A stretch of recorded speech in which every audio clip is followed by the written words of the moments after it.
நான் உன்னோடு கூட இருப்பேன். It's all about future tense. எதிர்காலத்தை குறிக்கிற காரியம். எதிர்கால நிகழ்வுகள் எதுவுமே நமக்கு தெரியாது.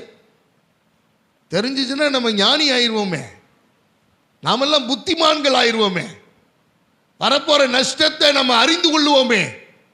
எனக்கு அருமையானவர்களே, ப்ரெடிக்ஷன் நாலேஜ், அதாவது முன்கூட்டியே ஒரு வருக போகிற சம்பவங்களை அறிந்து கொள்ளும் ஆற்றல், அந்த ஆற்றல் நம்மள்கிட்ட இல்லை. நம்மள்கிட்ட இருந்துச்சுன்னா ஏன் இப்படி?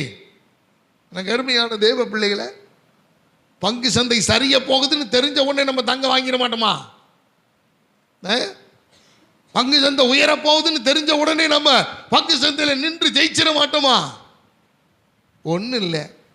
1 கோடிக்கு அடிக்க போகுதுன்னு ஒரு லாட்ரி சீட்டு தெரிஞ்சிச்சுன்னா நம்ம அந்த லாட்ரி சீட்டை வாங்கிட மாட்டோமா? ப்ரெடிக்ஷன். எனக்கு அந்த ஆண்டு தெரியாது, நமக்கு எதிர்காலம் தெரியாத ஒரு வாழ்க்கை வாழ்ந்து கொண்டிருக்கிறோம். அப்படித்தான். ஏன்னா நம்முடைய எதிர்காலம், நீங்கள் உண்மையான கிறிஸ்தவராக இருந்தால், வேதத்தை பின்பற்றுகிறவர்களாக இருந்தால், உங்கள் எதிர்காலத்தை தீர்மானிக்கிற அதிகாரம் உங்களிடத்தில் இல்லை.